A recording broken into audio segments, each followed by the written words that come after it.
जय हिंद प्यारे साथियों, स्वागत है आप सभी का एक बार फिर से। हम आज बात करने वाले खोरठा के इम्पोर्टेंट एक सेशन को लेकर आए हुए हैं, जो कि खोरठा के लिखने के कुछ प्रमुख मानकों को लेकर हम बात करने वाले हैं। जो खोरठा सब्जेक्ट है वो कहीं ना कहीं इससे काफ़ी ज़्यादा जुड़ा हुआ है। अगर आप इस टॉपिक को आज कवर कर लेते हैं तो डेफिनेटली यहाँ से कई सारे चीज़ आपके क्लियर हो जाएंगे। जैसे सपोज दैट कोई एग्जाम्पल के तौर पर अगर आपसे कोई सवाल पूछा जाता है कि इनमें से कौन सा शब्द जो है वो शुद्ध है, यहाँ पे आपको 4 ऑप्शन दिए होते हैं और उन चारों ऑप्शनों में से आपको कोई छांटना होता है। सपोज दैट कोई हम एक एग्जाम्पल के तौर पर हम लिख लेते हैं, जैसे हमने एक शब्द लिखा ऋण।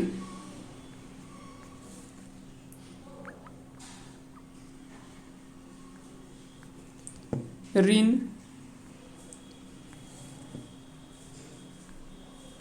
ऐसे में आपको क्या कि यहाँ पे ऐसे 4 शब्द लिखे हुए हैं, इनमें से पूछ दिया कि इनमें से चारों में से कौन से शब्द जो है वो सही हैं। तो सबसे पहले तो आपका जो नज़र जाएगा वो कहीं ना कहीं पहले ऑप्शन पे जाएगा, क्योंकि कहीं ना कहीं ये आप शुरू से हिंदी में इस तरह के ऋण को लिखते हुए आप देखते हुए आ रहे हैं।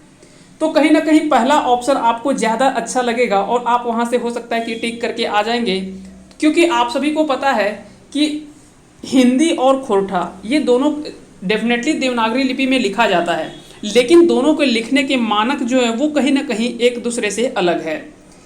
आपको पता है कि इस न का प्रयोग खोरठा में, अगर आप इससे पहले पढ़े होंगे तो आप सभी को पता है कि इस न का प्रयोग खोरठा में नहीं होता है, जबकि री के जगह पे र का प्रयोग होता है, यानी सिंपल र का प्रयोग होता है खोरठा में। तो ऐसे में जो सबसे ज़्यादा अच्छा आंसर इसका होगा वो ये आंसर सही होगा। हालांकि आप इस आंसर के भी साथ जा सकते हैं, लेकिन इससे भी ज़्यादा अच्छा आंसर जो होगा वो आंसर आपका लास्ट का ऑप्शन डी होगा, यानी ये ऋण आपको खोरठा के लिए सही है। तो ध्यान रखेंगे, इस तरह के सवाल आपसे पूछा जा सकता है और आप गलत कर सकते हैं, इसलिए उन सभी चीज़ों को आपको समझना है। सबसे पहले हम उन सभी चीज़ों को देखेंगे कि खोरठा में इनमें से किस वर्ण का प्रयोग करना है और किसका प्रयोग नहीं करना है। क ख ग घ आप सभी को पता है, हो सकता है कि कई लोगों को अगर कन्फ्यूजन होगा, तो चलिए आज हम क ख भी अच्छे से सीख लेने वाले हैं। सबसे पहले तो आपको यहाँ पे ध्यान रखना है क ख ग घ, इसका तो इन चारों वर्णों का, यानी इसको हम क्या बोलते हैं, क वर्ग। क्या बोलते हैं, क वर्ग, यानी इस क ख ग घ अंगा, ये पांचों जो होता है वो क वर्ग के वर्ण हैं। तो आपको ध्यान में रखना है, इसमें से 4 आपको क ख ग घ इसका तो प्रयोग करना है, लेकिन अंगा का प्रयोग खोरठा में नहीं होता है, ये आपको ध्यान रखना है। साथ ही साथ अगर बात करें अगले च वर्ग की, तो च छ ज झ इया, हालांकि इसमें इया का प्रयोग जो है वो काफ़ी कम होता है कई जगह पे, जैसे खोरठाएँ, कोराएँ या तो नाय, कई बार आपको खोरठा में नाय इस तरह से लिखा होता है। तो इस तरह से इया का प्रयोग जो है वो इस रूप में होता है, तो बहुत कम इया का प्रयोग होता है, लेकिन प्रयोग होता है, ये ध्यान रखना है। फिर त वर्ग की बात करें तो त थ द ध दंत न इसका प्रयोग होता है, लेकिन ट ठ ड ढ और मूर्धन्य न, ये मूर्धन्य न जो होता है इसका प्रयोग खोरठा में नहीं होता है। तो ये ध्यान रखना है कि खोरठा में मूर्धन्य न का प्रयोग नहीं किया जाता है। जैसे अगर आपको एक शब्द लिखना है बाण, तो बाण को आप इस तरह ना लिख करके, ये आपका सही होगा। जैसे एक शब्द है कर्ण, तो कर्ण को आप खोरठा में लिखना हो तो आप इस तरह से लिखेंगे करण, यानी पूरा लिखना होगा तोड़ करके। आधा र का प्रयोग जो है वो खोरठा में इस तरह से पूरा र के रूप में होता है, और इस न के जगह पे आपको इस न का प्रयोग करना है, यानी मूर्धन्य न का प्रयोग खोरठा में नहीं करना है, दंत न का प्रयोग खोरठा में सिर्फ करना है। ये तो आप समझ में आ गया। आगे बढ़ते हैं और अगला बात करते हैं प वर्ग की। तो प वर्ग में अगर हम बात करें, प वर्ग में अगर बात करें तो प फ ब भ म, ये पांचों प वर्ग के जितने भी वर्ण हैं इस सभी का प्रयोग जो है वो किया जाता है। लेकिन ध्यान रखना है यहाँ पे अंतस्य य, अंतस्य य का जो प्रयोग होता है वो कहीं कहीं होता है, लेकिन आप देखे होंगे कि कहीं कहीं आपको अंतस्य य ज के रूप में मिलेगा, कहीं कहीं पे य के रूप में मिलेगा। अब ध्यान रखना कि कहाँ पे ज का प्रयोग होता है और कहाँ पे य का प्रयोग होता है। जैसे एक शब्द हमने लिखा प्रयोग, तो प्रयोग ये हिंदी में तो शुद्ध है, लेकिन जैसे आप खोरठा में लिखेंगे तो इसका सही जो मीनिंग होगा वो प्रयोग होगा, यानी इसको जो है वो प्रयोग बोला जाता है। जैसे एक शब्द हमने लिखा यमुना, तो यमुना को खोरठा में अगर शुद्ध लिखना हो तो उसको लिखेंगे जमुना। यानी अगर किसी भी शब्दावली के शुरू में अगर य हो तो वह ज में परिवर्तित हो जाता है। यदि अगर लिखना हो तो यदि को जोदी लिखा जाता है या जदि। यमलोक को जमलोक हम पढ़ेंगे। इस तरह से अगर किसी भी शब्द के स्टार्टिंग में अगर य का प्रयोग होता है तो वैसे य जो है वो ज में परिवर्तित हो जाता है। वहीं अगर बीच में हो, अगर मध्य में हो तो इस य का प्रयोग होता है। हो सकता है कि आप यहाँ पे थोड़ा सा कंफ्यूज कर सकते हैं प्रयोग में, कि प्रयोग में भी तो अंतस्य या बीच में है, तो यहाँ पे भी तो इस तरह से लिखना चाहिए परयोग प्रयोग। तो चाहे तो आप इस तरह से भी प्रयोग लिख सकते हैं या प्रयोग लिख सकते हैं, ये दोनों आपका खोरठा में सही होगा, लेकिन ये प्रयोग जो वो खोरठा में गलत होगा, ये ध्यान रखना है। अब जैसे अगर हमने बात किया कि बीच में अगर कहीं आपका अंतस्य य हो तो य में परिवर्तित हो जाता है, इस य में परिवर्तित हो जाता है। जैसे एक शब्द हमने लिखा सियार, तो आप सियार देख सकते हैं कि इस तरह से प्रयोग हो जाएगा। चयन, तो चयन इस तरह से लिखेंगे। प्यार, प्यार को याद रखेंगे ये प्यार हो जाता है इस तरह से। दिया अगर हो तो ये य में परिवर्तित हो जाता है। तो इस तरह से भी आपको कई सारे शब्द जो है वो आपको कठिनाई हो सकता है। जब आपको शुद्धिकरण शब्द में छांटने के लिए दे देगा तो हो सकता है वहां से सवाल आपके गलत होने के चांसेस हो सकते हैं, इसलिए इन चीज़ों को जरूर ध्यान रखेंगे। साथ ही साथ आपको याद रखना है कि र और ल कई बार खोरठा में क्या होता है कि कुछ र प्रयोग तो दोनों होते हैं, र का भी प्रयोग होता है, ल का प्रयोग होता है, लेकिन कई बार र का प्रयोग ल के रूप में और ल का प्रयोग र के रूप में होता है। जैसे एक शब्द हमने लिखा मंदिर, तो मंदिर को खोरठा में मंदिल बोलते हैं। जैसे आप जनरली भाषा में कई लोगों के मुंह से सुनते हैं मंदिल, तो मंदिल दरअसल मंदिर का ये ही रूप है जो कि र के जगह पे ल प्रयोग होता है। हल, हल को बहुत कोई हर बोलते हैं, फल को फर, नंगा को कई बार लंगा या तो लंगटा, इस तरह से शब्द जो है वो प्रयोग होता है खोरठा में। तो यहाँ से कहीं ना कहीं, और ये कई बार जो है वो ल शब्द जो है वो कई बार न के रूप में परिवर्तित भी हो जाता है। जैसे लंगा के जगह पे नंगा या तो फिर लंगटा है तो नंगटा, इस तरह से न ल का जो है वो न में परिवर्तित हो जाता है सब, ये भी आपको याद रखने हैं। उसके बाद अगला अगर बात करें तो व का प्रयोग भी जो होता है खोरठा में वो कहीं ना कहीं कहीं पे आपको व का प्रयोग मिलेगा, लेकिन व का प्रयोग दो रूप में होता है। एक तो ब या तो बो के रूप में, और दूसरा जो होता है ओ के रूप में होता है। यानी व का जो उपयोग होता है वो बहुत कम होता है, ज़्यादातर इसका प्रयोग जो वो चेंज करके या तो ब या तो बो के रूप में और ओ के रूप में होता है। जैसे एक शब्द हमने लिखा वजन, तो वजन को हम वजन पढ़ते हैं या तो ओजन, इस तरह से भी हम लिख सकते हैं ओजन। तो याद रखेंगे व जो है वो ओ में परिवर्तित हो जाता है या तो ब में परिवर्तित हो जाता है, इस तरह से भी आपको ध्यान रखना है। उसी तरह से अगला शब्द हमने बात किया वन, तो वन को या तो बन या तो फिर बोन कहा जाता है। वानर को बानर कहा जाता है, वसंत को बसंत कहा जाता है। उसी तरह से एक शब्द हमने लिखा वकील, तो वकील को या तो वकील कहा जाता है या तो फिर ओकील। ये खोरठा में आपके शुद्ध हैं, तो ये ध्यान रखना, इन सारे शब्द को आप आसानी से लिख सकेंगे। फिर उसके बाद व्य, आधा व और य, इस शब्द का प्रयोग अगर आपको करना हो तो उसको चेंज करके इस रूप में परिवर्तित करके लिखते हैं, इसका प्रयोग हम नहीं करते हैं। यानी बे और बा के रूप में परिवर्तित करके इसका हम प्रयोग करते हैं। जैसे एक शब्द हमने लिखा व्याकरण, तो व्याकरण आधा व और य, ये तो परिवर्तित हो गया बे या तो फिर बम या बा में, तो ये हो जाएगा बे आकरण। और आप सभी को पता है कि अंतस्य य जो होता है वो परिवर्तित हो जाता है अ में जब मध्य में होता है। तो और इस तरह से, और मूर्धन्य न और दंत न, इसका तो हमने पहले बात कर दिया कि इसका प्रयोग जो वो खोरठा में नहीं होता है, सिर्फ इसका प्रयोग होता है। तो कुछ ऐसे चीज है जो, और कुछ ऐसे वर्ण है जो बिल्कुल खोरठा में आपको भूल जाने हैं, याद ही नहीं रखना है कि खोरठा में ये वर्ण होते भी हैं। बस आप जब इन चीज़ों को आप आदत बना लेंगे तो कहीं ना कहीं खोरठा को समझने में आपको काफ़ी ज़्यादा आसानी होगी।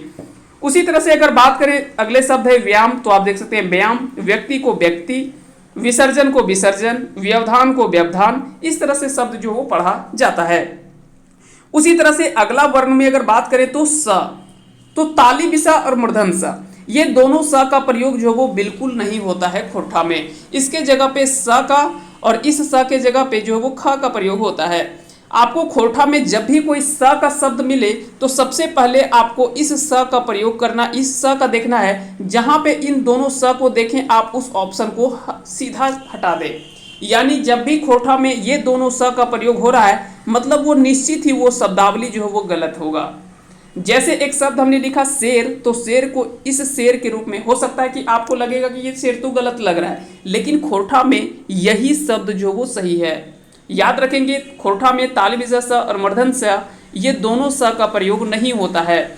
उसी तरह से शक्ति की जगह पे आप इस तरह से शक्ति लिख सकते हैं। साथ ही साथ कई बार आपको देखते होंगे आधा क, आधा ख, इस तरह के शब्द जो है वो आधा जितने भी होते हैं, आधा स हो गया, आधा क हो गया, आधा ख हो गया, इस तरह के आधा ग हो गया, इस तरह के जितने भी हैं इसको प्रयोग भी आपको खोरठा में बहुत कम करना है, ना के बराबर। खोरठा में प्रयोग होता ही नहीं है, ये भी आपको ध्यान रखना है।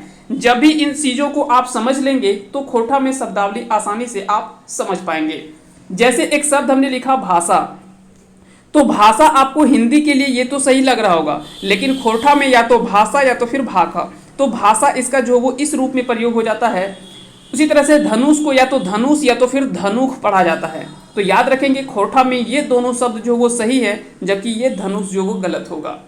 हा का प्रयोग जो वो पूर्ण रूप से उसी तरह से होता है जैसे हम हिंदी में करते हैं, उसी तरह से हा का प्रयोग पूर्ण रूप से आप कर सकते हैं।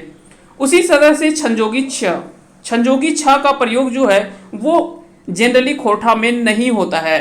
याद रखेंगे इस छ के बदले या तो आपको छ, आधा च या छ और आधा क या ख, इस रूप में आपको खोरठा में प्रयोग करना है। जैसे आप देख सकते हैं यहाँ पे एक शब्द हमने लिखा परीक्षा, तो परीक्षा का या तो इस तरह से लिखे, या तो आधा च छ या तो फिर परीक्षा। क्षमा को इस तरह से, क्षत्रिय इस तरह से लिखाता है। रक्षा को आप इस तरह से, क्षण इस तरह से, या तो क्षण को खन भी पढ़ा जाता है। तो इन सभी चीज़ों को आप जब ध्यान में रखेंगे तो आपका डेफिनेटली कोई भी सवाल जो वो गलत नहीं होगा। उसी तरह से अगला अगर बात करें त्र, तो त्र का भी प्रयोग जो है वो खोरठा में हम नहीं करते हैं, खोरठा का प्रयोग इसमें नहीं किया जाता है। तो ये भी ध्यान आपको रखने हैं कि खोरठा में इन सभी चीज़ों का प्रयोग जो वो नहीं किया जाता है। ऐसे में एक शब्द आपको क्या करना है, इस जगह पे आपको त और र इसका प्रयोग जो वो करना है इस रूप में। जैसे एक शब्द हमने लिखा मात्रा, तो मात्रा को हम इस तरह से लिखेंगे मम्यमात रम्यरा, मात्रा। इस तरह से यात्रा, यात्रा को हम हमने पहले बात किया जब भी अंतस्य य अगर शब्द के शुरू में हो तो वो ज में परिवर्तित हो जाता है। तो यहाँ पे आपको दो चीज ध्यान रखना है। जैसे हमने यात्रा शब्द देखा तो ऐसा नहीं कि सिर्फ हमने त्र को ये कर दिया, हमने यमया लिख दिया त और रम्यरा यात्रा हमने ये सही कर दिया, नहीं, ये भी आपका शब्द जो होगा वो गलत होगा, क्योंकि यंतसीय य का प्रयोग हम ज के रूप में करते हैं। तो ऐसे में यात्रा जब लिखेंगे तो आपका जो है वो सही होगा। तो इन सभी चीज़ों को भी आपको ध्यान में रखना है। तो इस तरह से तभी आपके सारे शब्दावली जो वो सही होंगे। आगे चलते हैं, अगला शब्द देख लेते हैं। तो उसी तरह से अगर त्र में हम कुछ शब्द देखें, जैसे मात्रा, यात्रा का यात्रा, त्रिशूल को त्रिशूल, त्रिभुज को त्रिभुज, त्रिनेत्र को त्रिनेत्र, नक्षत्र को नक्षत्र, इस तरह से पढ़ा जाता है। आप याद रखेंगे खोरठा में जब किसी भी शब्द को पूरा तोड़ दें, अगर आपको खोरठा में सही शब्दावली लिखना है या समझना है तो उन सभी चीज़ों को, जितने भी उसमें वर्ण का प्रयोग हो रहा है उसको पूरा पूरा आप तोड़ दीजिए, तभी आप अच्छे से लिख पाएंगे। जैसे हमने देखा कि त्रिनेत्र शब्द हमने लिखा क्या, त्रिनेत्र, तो सबसे पहले हमने देखा कि त्रि में त और र का प्रयोग हो रहा है, तो हमने लिख दिया त्रि नेत्र, तो ने तो हो गया, और फिर त्र में त और र आ रहा है, तो त और र हमने इस तरह से लिख दिया। तो तभी ये शब्दावली जो है वो हम सही तरीके से लिख सकते हैं। इस तरह से आप पूरे तोड़ करके उसको लिखेंगे तो कहीं ना कहीं डेफिनेटली आपके सारे सवाल जो वो सही होंगे। अगला अगर बात करें ज्ञ, तो ज्ञ का भी प्रयोग जो वो खोरठा में नहीं होता है। आपको ध्यान रखना है, अगर ज्ञ के जगह पे किसी शब्दावली का उपयोग करना है तो वो इस रूप में, तीनों के रूप में कर सकते हैं, बाकी का ज्ञ का प्रयोग कहीं भी नहीं करना है। अगर कहीं पे खोरठा में अगर इस तरह से विज्ञान लिखा हुआ है तो समझ लीजिए ये खोरठा में गलत होगा, क्योंकि ज्ञ का प्रयोग हम या तो फिर इस रूप में कर सकते हैं, इन तीनों में से किसी रूप में हम कर सकते हैं, लेकिन इस रूप में जो वो ज्ञ का प्रयोग नहीं किया जाता है। आइए देख लेते हैं। जैसे शब्दावली है विज्ञान, तो विज्ञान को या तो विज्ञान लिखे या तो फिर विज्ञान, इस तरह से लिख सकते हैं। ज्ञान को ज्ञान पढ़ सकते हैं, ज्ञात को ज्ञात, प्रतिज्ञा को प्रतिज्ञा, इस तरह से जो वो लिखा जाता है। अगला अगर बात करें लिरी या तो फिर री, जैसे हमने एक शब्द इससे पहले हमने शुरू में बताया था ऋण, तो ऋण को शुद्ध रूप में इस तरह से लिखा जाता है। उसी तरह से ऋषि, तो ऋषि को खोरठा में अगर शुद्ध लिखना है तो या तो ऋषि या तो फिर ऋखी, इस तरह से जो वो सही होगा। ऋतु का अगर बात करें तो इस तरह से प्रयोग सही करना होगा। तो यानी री या तो फिर री के जगह पे आपको इसका प्रयोग ना करके इसको आप री के जगह पे री का प्रयोग करेंगे, या तो ह्रस्व हो सकता है या तो दीर्घ के रूप में भी कर सकते हैं। अगर लेकिन ज़्यादातर कोशिश करना है कि आपको ह्रस्व री का प्रयोग ज़्यादा करना है। ह्रस्व री जो वो ज़्यादा सही होता है क्वेश्चन में। अगर ह्रस्व और दीर्घ दोनों आ जाए तो ऐसे में आप ह्रस्व को ज़्यादा प्रेफर करेंगे।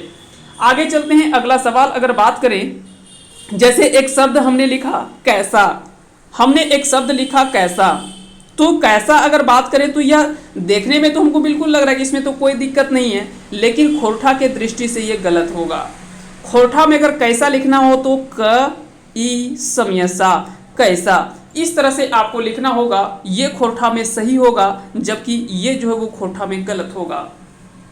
जैसे हमने एक शब्द लिख लिया जैसे, तो जैसे आप जनरली इस तरह से लिखा हुआ देखते हैं, तो यहाँ पे क्या है कि आय का प्रयोग होता है। जहाँ पे भी आय का प्रयोग या तो ऊपर में इस तरह से प्रयोग होता है तो वहाँ पे आप ये गलत होगा। जैसे लिखना हो तो इस तरह से लिखेंगे, इसको हम सही मानेंगे।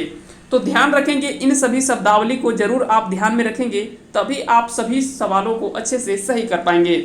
जैसे हमने कुछ कुछ शब्द लिखा है, आइए देख लेते हैं। कैसा को हम इस तरह से कैसा, जैसा, ऐसा को ऐसा, ऐनक को ऐनक, इस तरह से लिखेंगे। उसी तरह से एक शब्द हमने लिखा औरत, तो औरत यहाँ पे औ का प्रयोग जो हुआ है, औ का प्रयोग जो होता है, औ के जगह पे अ और उ, अ और उ का ह्रस्व उ। याद रखना है कि आपको दीर्घ उ का प्रयोग नहीं करना है। अगर आप दीर्घ उ का प्रयोग करते हैं तो यहाँ पे थोड़ा सा गलत होगा, आपको ह्रस्व उ का प्रयोग करना है। जैसे औरत अगर लिखना हो तो अ उ रत, औरत, औकात, औकात, औजार, औजार, इस तरह से आप शब्द को चेंज करके लिखना होगा, तभी आप इन सभी चीज़ों को अच्छे से सही कर पाएंगे। आगे चलते हैं, अगला सवाल देख लेते हैं, अगला चीज देख लेते हैं। अगला जो है वो अह, जैसे एक है दुख, तो दुख में आप देखते हैं अह का प्रयोग होता है। इस तरह से दुख आपको सिंपल लिखना है। छह, तो छ और ह इस तरह से लिखना है। निसंदेह, तो निसंदेह को आपको इस रूप में लिखना है। इन सभी शब्द जो वो खोरठा में सही होगा, जबकि ये सब जो है वो कहीं ना कहीं गलत होगा। तो ये आपको ध्यान रखना है कि इन सभी शब्द जो वो शब्दावली गलत है, जबकि ये सब शब्द जो वो खोरठा के लिए सही होगा। उसी तरह से कई बार आपको छ जो प्रयोग होता है, छ भी जो वो कई बार आपको इस रूप में आधा सच, आधा छ, इस तरह में कहीं कहीं प्रयोग होता है। जैसे पश्चिम, पश्चिम के जगह पे हम पश्चिम बोलते हैं। इच्छा के जगह पे इच्छा, पश्चात के जगह पे पाछे या तो फिर पाछू, इस तरह से प्रयोग किया जाता है। तो ये भी आपको ध्यान में रखना है। जब आपको पश्चिम अगर शब्दावली कहीं मिल जाए, पश्चिम इस तरह से मिल जाए, पश्चिम एक मिल जाए पश्चिम, तो ध्यान रखेंगे पश्चिम जो है ये शब्दावली सही होगा। यानी खोरठा में हम इस तरह से छ का प्रयोग करेंगे, आधा स और च इस रूप में, जो वो गलत होगा। तो इस सभी चीज़ों को आप जरूर ध्यान रखेंगे। पश्चिम यहाँ पे, क्योंकि हम ठेठ भाषा में इसे पश्चिम ही कहते हैं, पूरब, पश्चिम, उत्तर और दक्षिण। दक्षिण भी अगर आपको कहीं पे लिखा हो मिले इस तरह से दक्षिण, तो आपको क्या करना है कि ये याद रखना कि दक्षिण जो होगा वो गलत होगा। दक्षिण अगर लिखना हो तो इस तरह से लिखेंगे द, या तो आप इस तरह से लिख सकते हैं दक्षिण, क्योंकि इस तरह से ना तो ये चेंज हो गया और छंजोगी छ जो है वो छ में परिवर्तित हो गया। या तो एक चीज और लिख सकते हैं दक्षिण, उसके बाद एक और चीज लिख सकते हैं दक्षिण। ये भी आपका सही होगा, ये भी आपका सही होगा, लेकिन ये जो होगा वो गलत होगा। तो इन सभी चीज़ों को जब आप ध्यान में रखेंगे तो आपके आने वाले जितने भी सवाल हैं वो कभी भी गलत नहीं होंगे। आगे चलते हैं, अगला जो है वो देख लेते हैं। जैसे ह्रस्व ई और दीर्घ ई, सॉरी, ह्रस्व ई, दीर्घ ई और दीर्घ उ, दीर्घ ई और दीर्घ उ, अगर इसका प्रयोग अगर करना हो तो स्वतंत्र रूप से इसका प्रयोग होता है। ये आपको ध्यान रखना है। जब भी दीर्घ ई और दीर्घ ऊ, इसका प्रयोग जब भी कहीं पे आप देख रहे हैं तो वो स्वतंत्र रूप से होता है, किसी शब्दावली में जुड़कर नहीं होता है। जैसे ई कहलक, तो यहाँ पे ई जो है वो स्वतंत्र रूप से हुआ है। ऊ कहलक, ई तोर माय हको, तो यहाँ पे क्या है कि यहाँ पे देखिए हको जो है, यहाँ पे माफ कीजिएगा, यहाँ पे हको जो है इस तरह से प्रयोग होगा, इस तरह से प्रयोग होगा।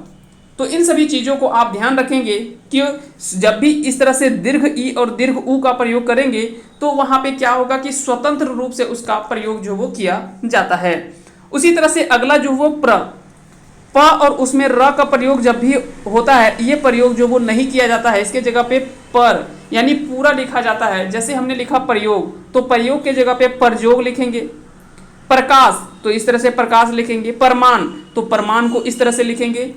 जब भी आपको आधा र, पृष्ठ, जैसे सर्प, हमने एक शब्द लिखा सर्प, तो ये भी जो है वो खोठा में गलत होगा। आपको खोठा में सरप या तो फिर सांप, सांप जो है वो तो सही होगा, लेकिन खोठा में अगर इसको तोड़ना तो सरप होगा या तो फिर सांप होगा।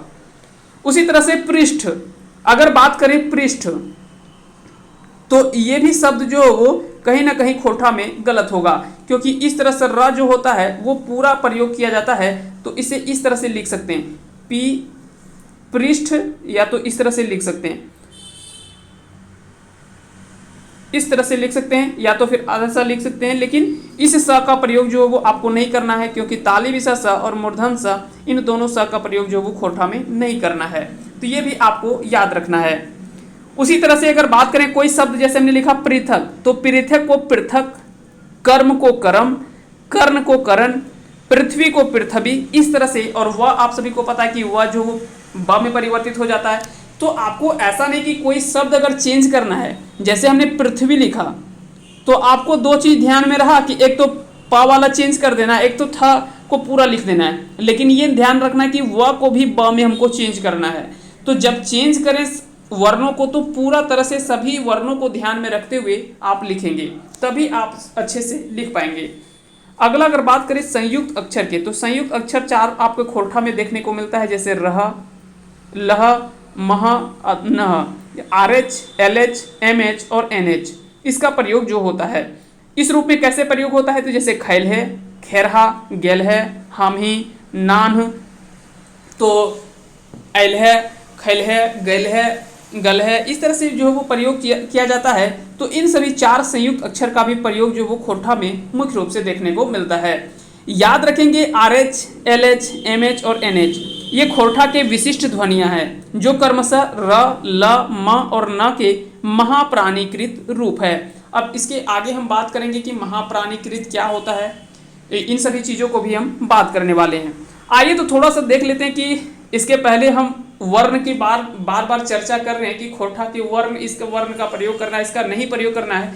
तो सबसे पहले समझ लेते हैं कि खोठा के वर्णमाला आखिर में होते कितने हैं, कितने उसमें स्वर वर्ण होते हैं और कितने उसमें व्यंजन वर्ण होते हैं। तो सबसे पहले आपको ध्यान रखना है कि खोठा के स्वर वर्णों की संख्या 8 होता है।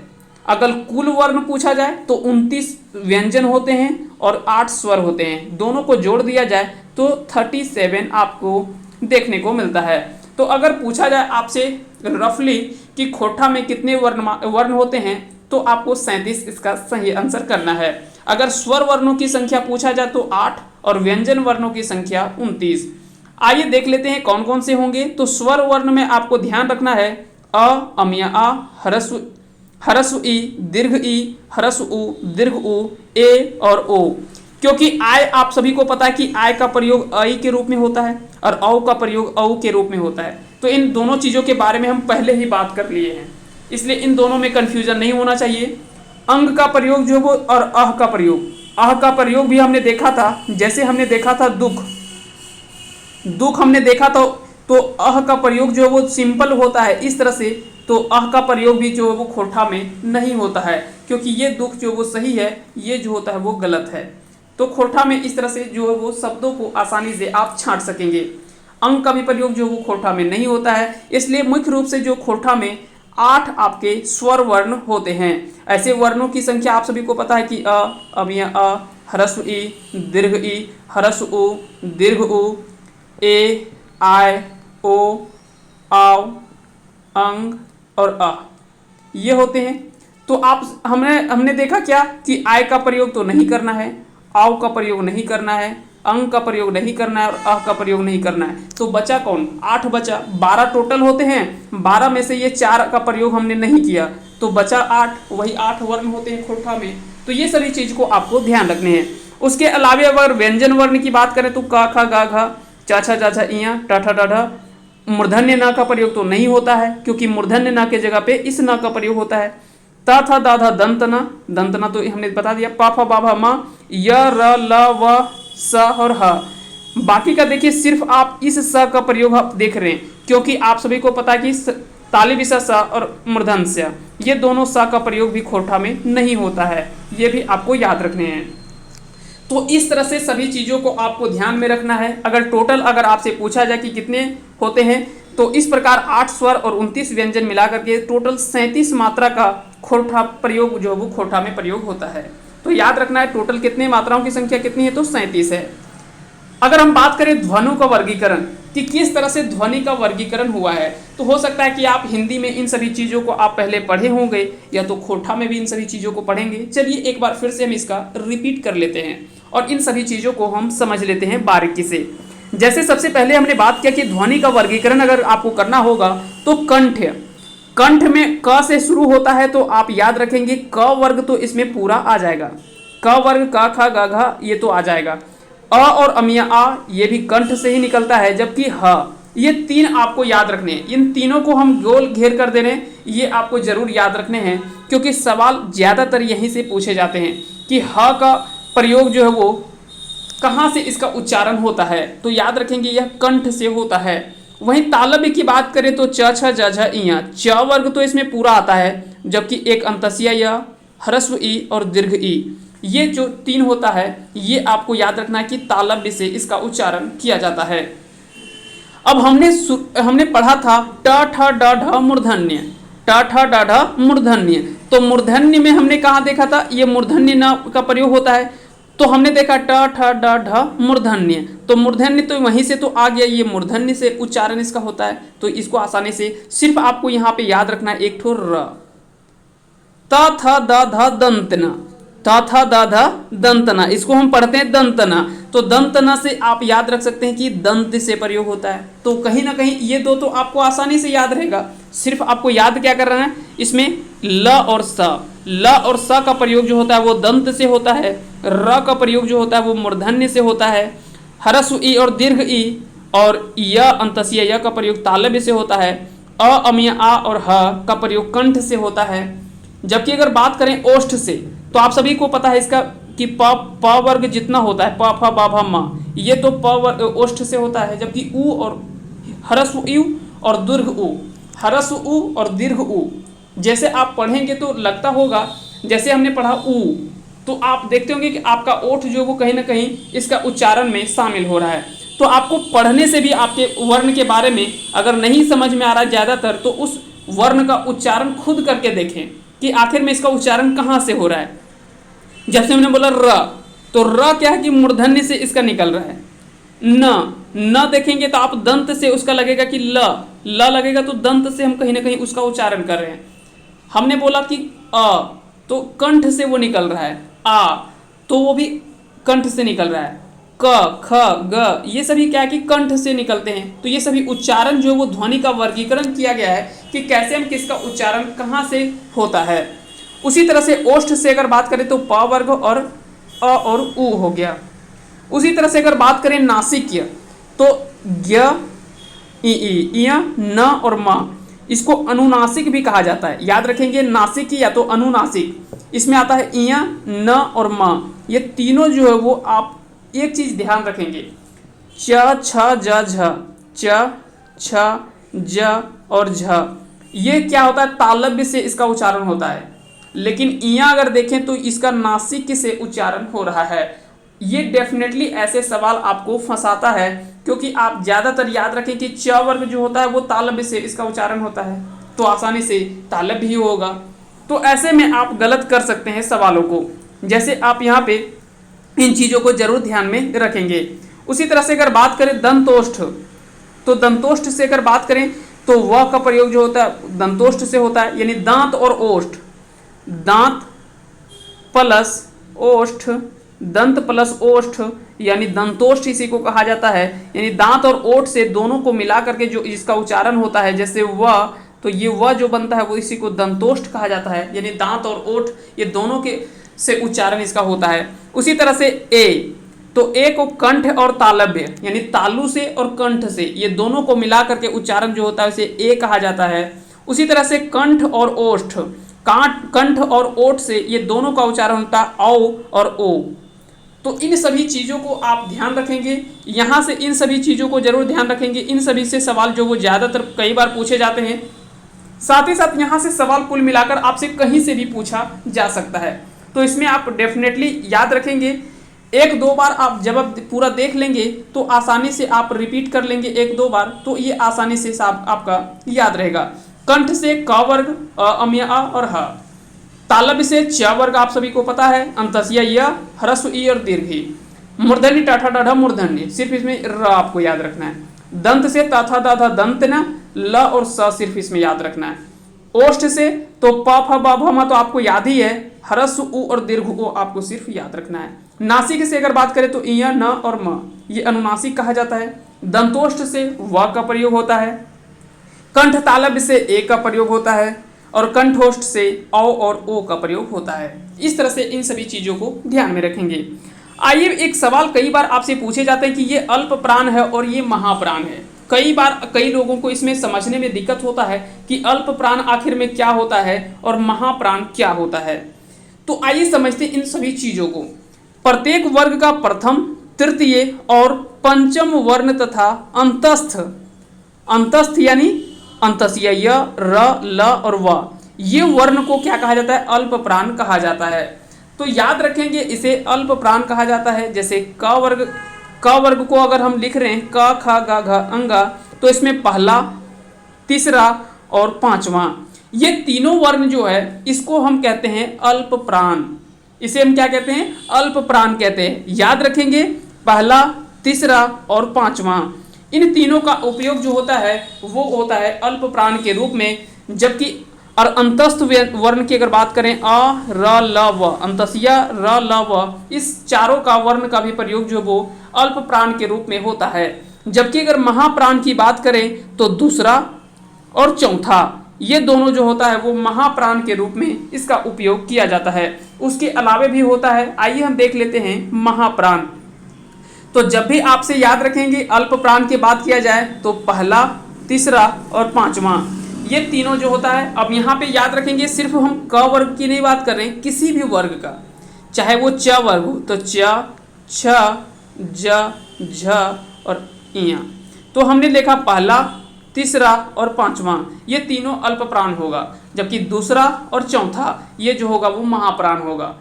तो किसी भी वर्ग की बात करें प, फ, ब, भ, अगर हमने प वर्ग लिखा, प, फ, ब, भ और म, तो हमने जब लिखा तो पहला, तीसरा और पांचवा, ये तीनों जो वो अल्प प्राण होगा, ये तीनों अल्प प्राण होगा। जबकि अगर बात करें दूसरा और चौथा, तो दूसरा और चौथा जो होगा वो महाप्राण होगा। तो इन सभी चीज़ों को आप ध्यान रखेंगे। तो महाप्राण देख लेते हैं कि प्रत्येक वर्ग का दूसरा और चौथा, द्वितीय और चतुर्थ वर्ण तथा उष्म वर्ण। अब उष्म वर्ण किसे कहते हैं? जैसे स का तीनों स और ह, ये सभी जो होता है वो महाप्राण के अंतर्गत आता है। तो कई बार आपसे इस तरह के सवाल जो वो पूछे जाते हैं कि इनमें से कौन सा अल्प प्राण नहीं है, इनमें से कौन सा अल्प प्राण है, इनमें से कौन सा महाप्राण नहीं है, या इनमें से कौन सा महाप्राण है।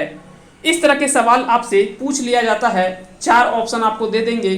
तो आपको ध्यान रखना है किसी भी वर्ग का अगर दूसरा और चौथा को छोड़ करके अगर कोई दूसरा वर्ण हो तो वो जो है वो महाप्राण नहीं होगा। तो क वर्ग को अगर हमने लिखा तो दूसरा वर्ण होता है ख और चौथा वर्ण होता है घ, तो ये दोनों जो होगा वो महाप्राण होगा। इसके अलावे पहला, तीसरा और पांचवा, ये तीनों भी जो होगा वो अल्प प्राण होता है, यानी महाप्राण नहीं होगा। बाकी के 3 स और ह, इसका प्रयोग जो वो किसमें होता है? महाप्राण के रूप में होता है। जबकि अल्प प्राण में क्या होता है? अंतस्थ व्यंजन, अंतस्य य, र, ल और व, बाकी का पहला, तीसरा और पांचवा, उसमें होता है अल्प प्राण में और अंतस्थ व्यंजन का प्रयोग होता है।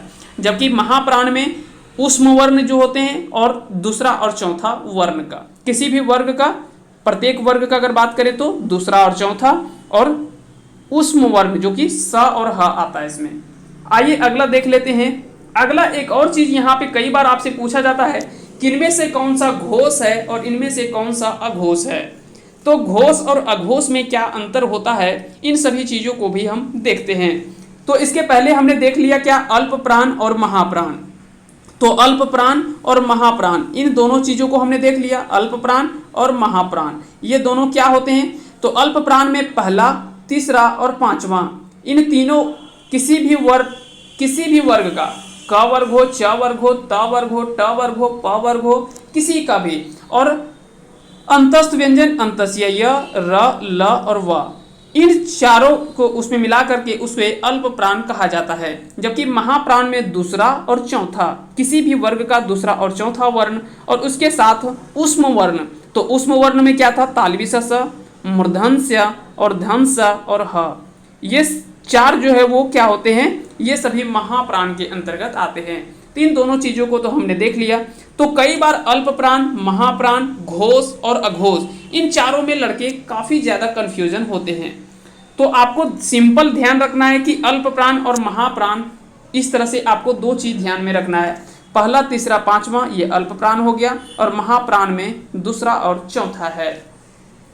तो इस तरह से आपको ध्यान में रखना है। आइए आगे बात करते हैं। अगला हम देख लेते हैं। अगला सवाल जो है वो है घोष का। तो घोष आखिर में किसे कहते हैं, आइए सबसे पहले इन सभी चीजों को देखते हैं। तो कहता है कि जिन ध्वनियों के उच्चारणों में स्वर तंत्रियां आपस में झंकृति उत्पन्न करती है वे घोष ध्वनियां कही जाती है। उसे हम क्या कहते हैं, वॉइस्ड कहते हैं। जैसे सभी स्वर वर्ण, प्रत्येक वर्ग का तृतीय, चतुर्थ और पंचम वर्ण तथा अंतोस्थ जो भी है और ह, ये सभी जो होते हैं घोष ध्वनियां कहलाता है। अब आइए एक बार फिर से हम समझते हैं इन सभी चीजों को। इसका हमने देखा कि डिफिनेशन हमने पढ़ लिया, समझ लिया, लेकिन आखिर इसमें हम समझेंगे कैसे कि कौन सा घोष है और कौन सा अघोष है। तो कहता है कि जिस ध्वनियों के उच्चारणों में स्वर तंत्र कौन सा होता है, जैसे हमारा कंठ, तालव्य यहाँ से है, कंठ से होता है उच्चारण, तालव्य से होता है, दंत से होता है, ओष्ठ से होता है, कंठ से होता है, तालव्य से होता है। तो वहां पे कहता है कि तंत्रियां आपस में झंकृति उत्पन्न करता हो, यानी झंकृति उत्पन्न करता हो, तो वे जो है वो घोष ध्वनियां कहलाता है। जैसे स्वर वर्ण इसमें सभी आ जाएगा। अगर आपसे पूछा जाए कि स्वर वर्ण क्या होते हैं, घोष होते हैं, अघोष होते हैं, तो याद रखना है कि जितने भी स्वर वर्ण है वो सभी घोष होता है। स्वर वर्ण में क्या क्या आता है, तो अ, अमिया अ, ह्रस्व ई, दीर्घ ई, ह्रस्व ई, दीर्घ ई हो जाएगा, ह्रस्व ई, दीर्घ ई हो जाएगा, इसमें से दीर्घ ई हो जाएगा। उसके बाद ह्रस्व उ, दीर्घ उ, ए और ओ, ये 8 जो होते हैं आपके इसमें स्वर वर्ण, खोटा के स्वर वर्ण में आ जाते हैं। तो ये 8 तो आपके स्वर वर्ण हो गए। प्रत्येक वर्ग का तृतीय, चतुर्थ और पंचम, जैसे हमने लिखा क, ख, ग, घ और अंगा, तो यहाँ पे लास्ट का तीनों जो है वो घोष हो गया। ये क्या हो गया, घोष हो गया। और अघोष कौन सा हो गया, पहला और दूसरा, ये दोनों जो है वो अघोष है। बाकी का तीसरा, चौथा और पांचवा क्या है, घोष है।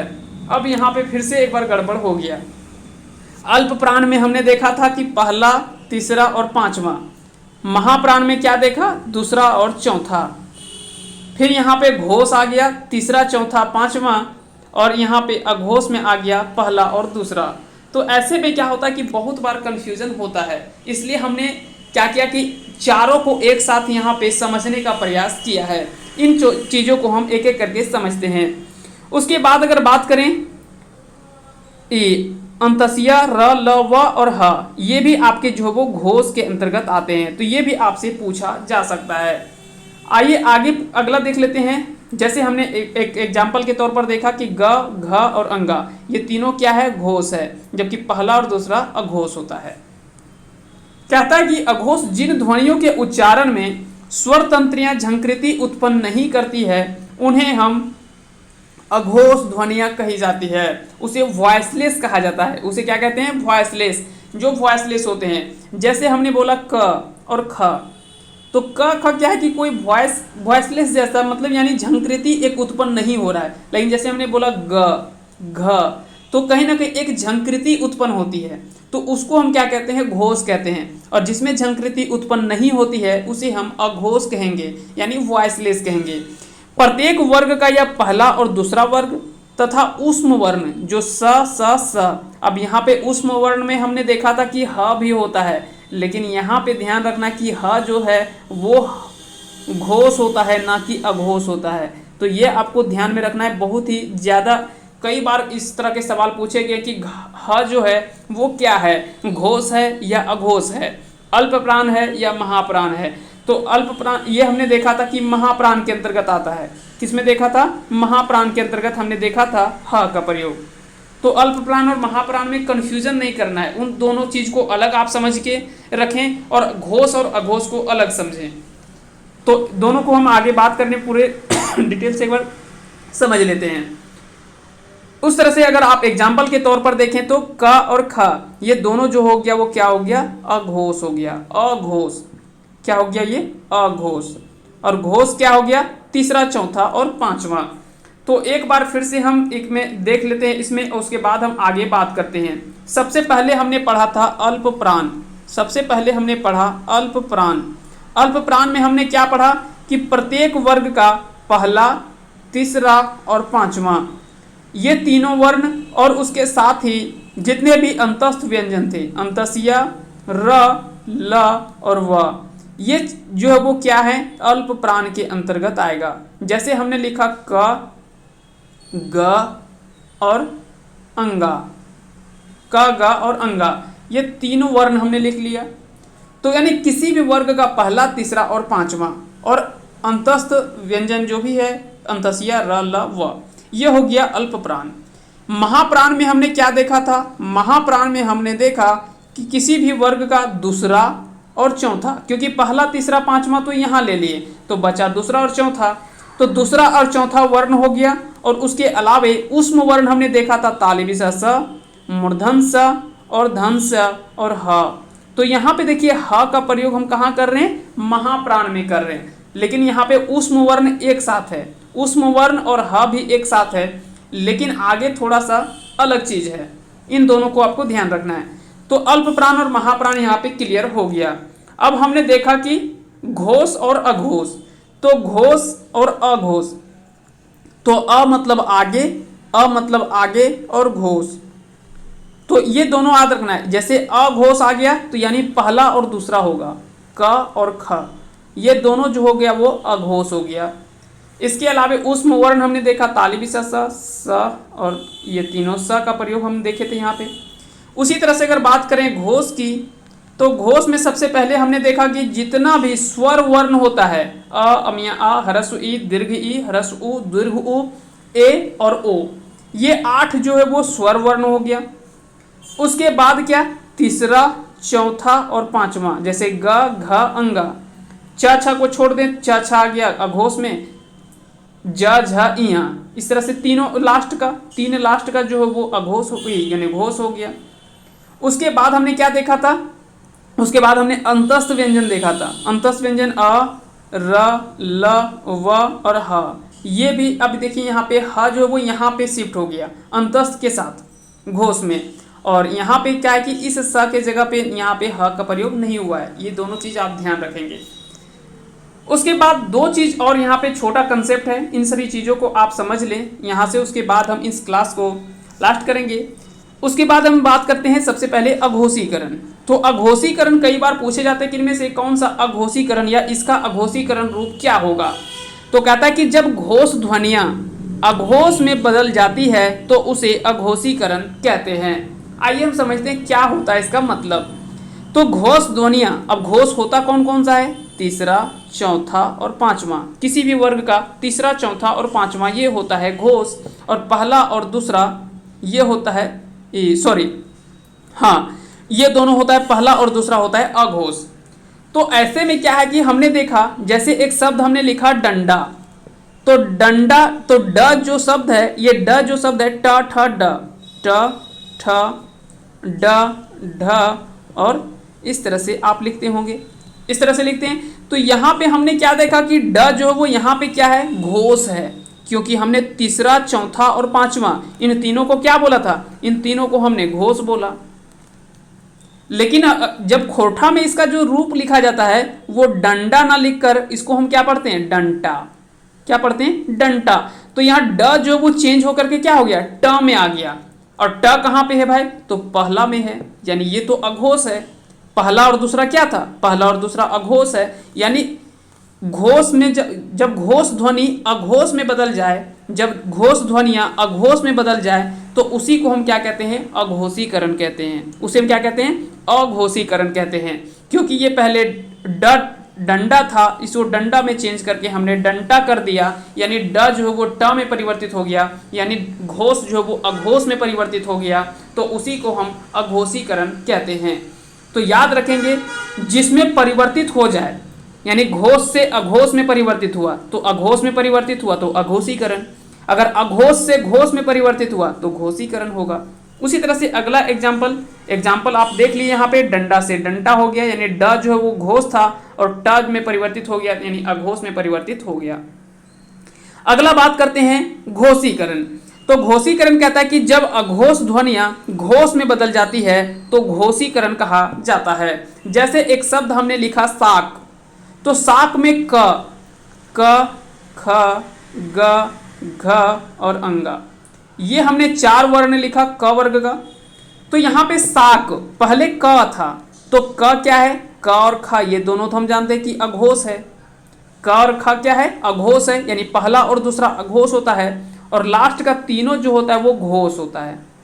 ठीक है, लास्ट का तीनों जो होता है वो अघोष होता है। तो साग को जब आप खोरठा में लिखते हैं तो उसको साग पढ़ते हैं हम लोग। क्या पढ़ते हैं, साग पढ़ते हैं। यानी क जो वो चेंज होकर के क्या गया, ग में परिवर्तित हो गया, यानी अघोष जो वो परिवर्तित होकर क्या हो गया, घोष में परिवर्तित हो गया। और जिसमें परिवर्तित होगा उसी को कहा जाता है, यानी घोष में परिवर्तित हुआ तो घोषीकरण, घोष से अघोष में परिवर्तित होता तो अघोषीकरण। ये दोनों चीज आप समझ में आ गया होगा। एक और इसमें एग्जाम्पल हमने ले लिया है कंकन।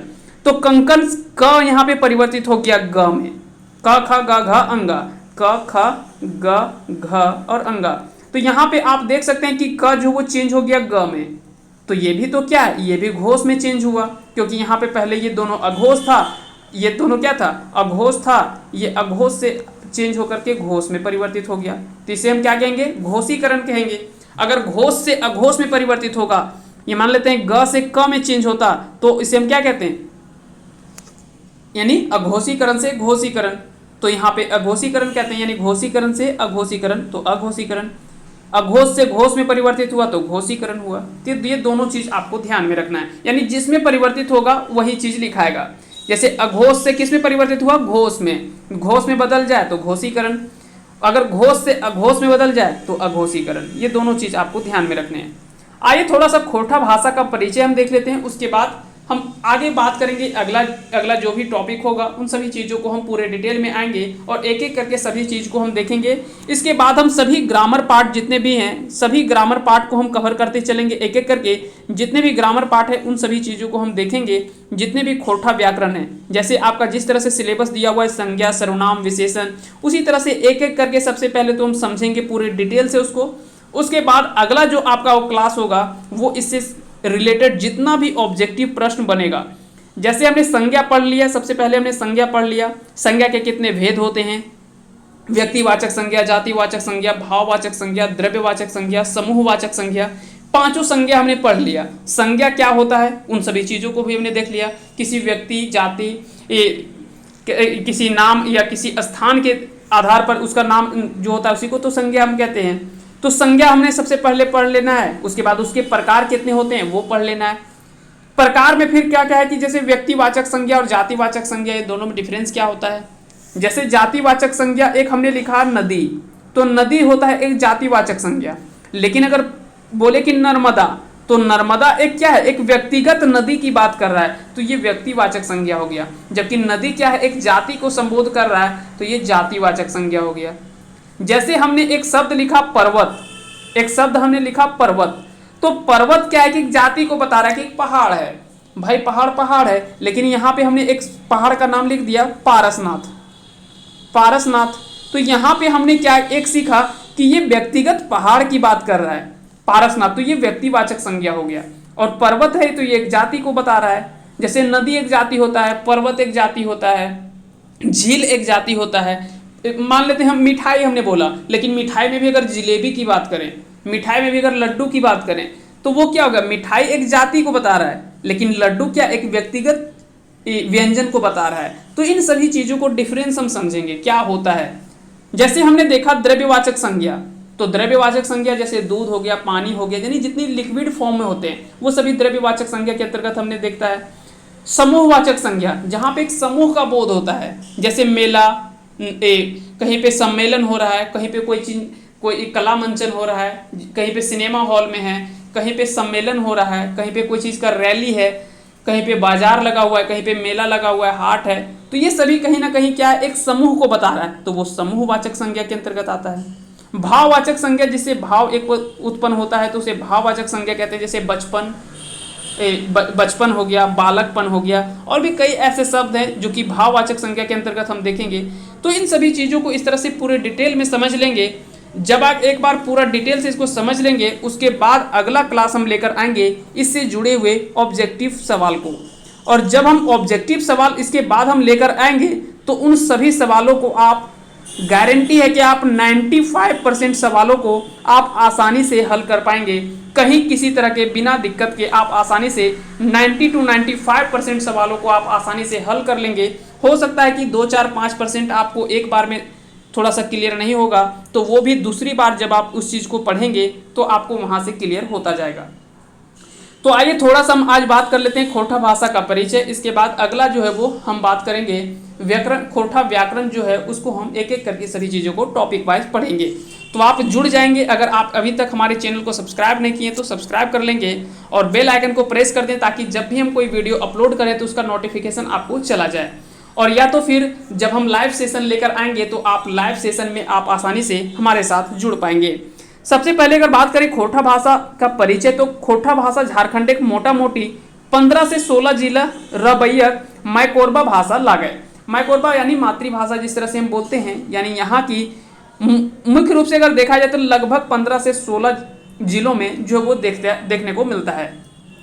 15-16 जिलों में भी अगर बात करें तो उत्तरी छोटा नागपुर अगर बात करें उत्तरी छोटा नागपुर, फिर उसके बाद अगर बात करें दक्षिणी छोटा पलामू, उसके बाद अगर बात करें पलामू, उसके बाद है संथाल परगना, ठीक है, संथाल परगना।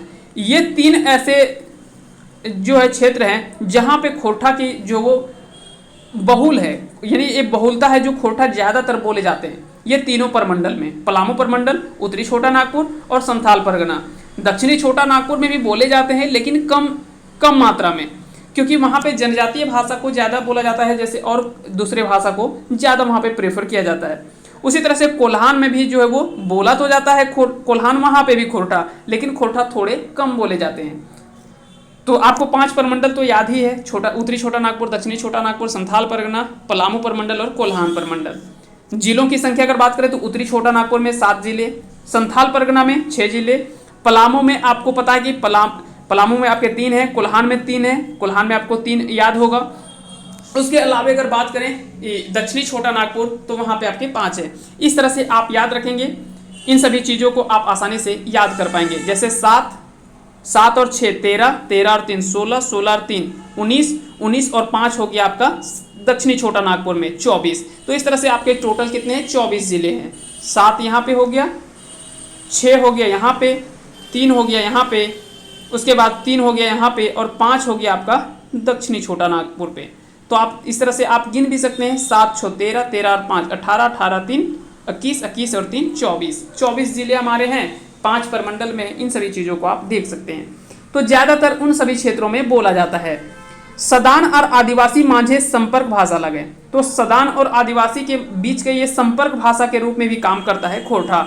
भारतीय 4 भाषा परिवार के भाषा बजकल जा है। अगर भारत में मुख्य रूप से भाषाओं की संख्या अगर देखा जाए तो 4 भाषाओं को देखा जाता है, जैसे ऑस्ट्रिक, चीनी, द्रविड़ और आर्य या तो फिर भारोपीय, ठीक है। झारखंड में अगर बात करें तो आस्ट्रिक बोला जाता है, द्रविड़ भाषा बोला जाता है। जैसे आप कुड़ुख माल्टो की अगर बात करेंगे तो इन सभी चीज़ों को आप सभी को पता है। आर्य या तो फिर भारोपीय भाषा, ये तीनों भाषा जो वो बोले जाते हैं। चीनी तिब्बती जो है ये मुख्य रूप से अरुणाचल प्रदेश, सिक्किम, थोड़े बहुत बिहार के सटे हुए जो क्षेत्र होते हैं या तो वहाँ पे बहुत कम, लगभग ना के बराबर। फिर उधर आप उत्तराखंड और जम्मू कश्मीर, हिमाचल प्रदेश में थोड़े थोड़े देखने को मिलता है, जबकि चीनी तिब्बती जो वो उधर ही क्षेत्र में ज़्यादातर मिलता है। जैसे अरुणाचल प्रदेश हो गया, थोड़ा बहुत असम में, सिक्किम में, ये सभी क्षेत्र में हल्का फुल्का बोला जाता है। हालांकि अरुणाचल प्रदेश ये सब क्षेत्र में थोड़ा सा ज़्यादा इसमें देखने को मिलता है। अब झारखंड में भी 3 क्षेत्रों में जो वो जनजातीय भाषाओं के आधार पर जो वो बंटा हुआ है। किस तरह से? जैसे सबसे पहले एक गैर जनजातीय भाषा, फिर दूसरा आता है द्रविड़ और तीसरा आता है आस्ट्रिक भाषा। अब जनजातीय भाषा में भी क्या है, जनजातीय भाषा में भी 2 रूपों में बटा हुआ है। आइए समझते हैं झारखंड में किस तरह से भाषा जो वो बोले जाते हैं। गैर जनजातीय भाषा में आता है आर्य, और आर्य में क्या कौन कौन से भाषा बोले जाते हैं? सदानी, हिंदी, मैथिली, संस्कृत और बंगला, ये जो वो आर्य भाषा है। द्रविड़ में अगर बात करें तो कुड़ुख और माल्टो, कुड़ुख और माल्टो ये जो भाषा है ये क्या है? द्रविड़ भाषा है। ये क्या है? द्रविड़ भाषा है। जबकि अगर बात करें आस्ट्रिक की, तो आस्ट्रिक भाषा आप जितने भी हैं, संथाली, मुंडारी, हो, खड़िया, बिरहोर और बिरजिया, ये सभी भाषा जो है ये सभी आस्ट्रिक भाषा के अंतर्गत आता है, जिसे हम जनजातीय भाषा कहते हैं। तो ये गैर जनजातीय भाषा है जिसमें जनजाति इसमें शामिल नहीं है, यानी इसे गैर जनजातीय भाषा बोला जाता है। और जनजातीय भाषा में दोनों आता है, द्रविड़ भी आता है और आस्ट्रिक भी आता है। इन दोनों को हम क्या कहते हैं? जनजातीय भाषा कहते हैं, ठीक ना।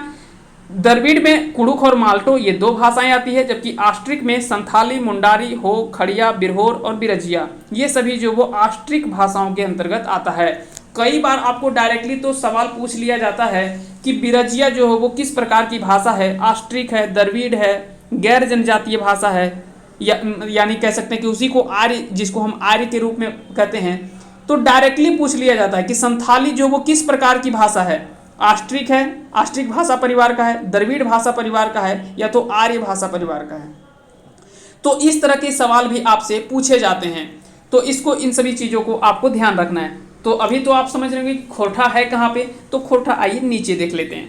जैसे हमने देखा सदानी भाषा, तो जैसे हमने आर्य भाषा देखा तो सदानी, हिंदी, मैथिली, संस्कृत और बंगला, उसी में सदानी भाषा जो है, सदानी में ही जो वो कुछ और भाषा इसमें बटे होते हैं, जैसे खोरठा, नागपुरी, कुरमाली और पंच परगनिया। ये 4 ऐसे भाषाएं जो सदानी भाषा है, जो कि सदान की भाषा है, इसे को सदानी भाषा के रूप में जाना जाता है, जो आर्य भाषा परिवार से संबंधित है। तो कई बार आपसे डायरेक्टली सवाल पूछे जाते हैं कि खोरठा जो वो किस भाषा परिवार का है, तो खोरठा जो वो आर्य भाषा परिवार का है। आइए थोड़ा सा 2-3 सवाल यहाँ पे दिया हुआ है। जैसे खोरठा जो वो किस भाषा परिवार का है, तो आर्य भाषा परिवार का है। हम देख सकते हैं यहाँ पे कि आर्य भाषा है, आर्य भाषा में फिर सदानी है, और सदानी में फिर आता है खोरठा, नागपुरी, कुरमाली और पंचपरगनिया। ये चारों भाषा जो वो आर्य भाषा परिवार से संबंधित है, ये आप याद रखेंगे। अगला सवाल है कि निम्नलिखित में से कौन आर्य भाषा परिवार का है, तो कुड़ुख, मुंडारी, माल्टो और खोरठा। तो माल्टो हमने देखा कहाँ पे था, और कुड़ुख क्या था, ये तो दोनों द्रविड़ भाषा परिवार से संबंधित है। संथाली, मुंडारी, हो, खड़िया, बिरहोर, बिरजिया, ये सभी किस भाषा परिवार का है, तो आप देख सकते हैं यहाँ पे ये सभी जो वो आस्ट्रिक भाषा परिवार से संबंधित है। संथाली, मुंडारी, हो, खड़िया, बिरहोर, बिरजिया, ये सभी जो वो आस्ट्रिक भाषा परिवार का है। द्रविड़ भाषा परिवार का कुड़ुख और माल्टो है, जबकि आर्य भाषा में आता है सदानी, हिंदी, मैथिली, इसमें से जैसे खोरठा, नागपुरी, कुरमाली, पंचपरगनिया, ये सभी। तो इसका सही आंसर होगा ऑप्शन सी, यानी खोरठा जो वो आर्य भाषा परिवार से संबंधित है। इसके अलावा नागपुरी भी है, कुरमाली भी है और पंचपरगनिया भी है। कौन आस्ट्रिक भाषा परिवार का नहीं है, आप यहाँ पे ध्यान रखना कि यहाँ पे बोल रहा है आस्ट्रिक भाषा परिवार का नहीं है। तो हो, खड़िया, मुंडारी और खोरठा, तो मुंडारी, खड़िया और हो, ये तीनों तो आस्ट्रिक भाषा परिवार से संबंधित है, जबकि खोरठा जो है आर्य भाषा परिवार से संबंधित है। तो इसका आंसर जो होगा वो डी सही होगा। इस प्रकार से आज का ये सेशन जो है वो, उम्मीद करते हैं कि आज का ये वीडियो सेशन आप सभी को समझ में आया होगा। अगला जो टॉपिक होगा वो हमारा झारखंड, के जो खोटा ग्रामर है, ग्रामर पार्ट है, खोटा व्याकरण के जो भी पार्ट हैं, एक एक करके हम सभी चीज़ों को लेकर आएंगे। उम्मीद करते हैं कि आज का ये वीडियो सेशन आप सभी को समझ में आएगा, पसंद आया होगा। अगर पसंद आया होगा तो इस वीडियो को लाइक करें, साथ ही साथ अगर चैनल पे नए हैं तो चैनल को सब्सक्राइब कर दें और बेल आइकन को प्रेस कर दें ताकि आगे भी वीडियो का नोटिफिकेशन आपके पास चला जाए और आप आसानी से उसका बेनिफिट उठा सकें। साथ ही साथ जब हम लाइव सेशन लेंगे तो उसका भी आप बेनिफिट आसानी से उठा पाएंगे। आप सभी को एक बार फिर से अंत तक बने रहने के लिए बहुत बहुत धन्यवाद। जोहार, जय हिंद, जय भारत।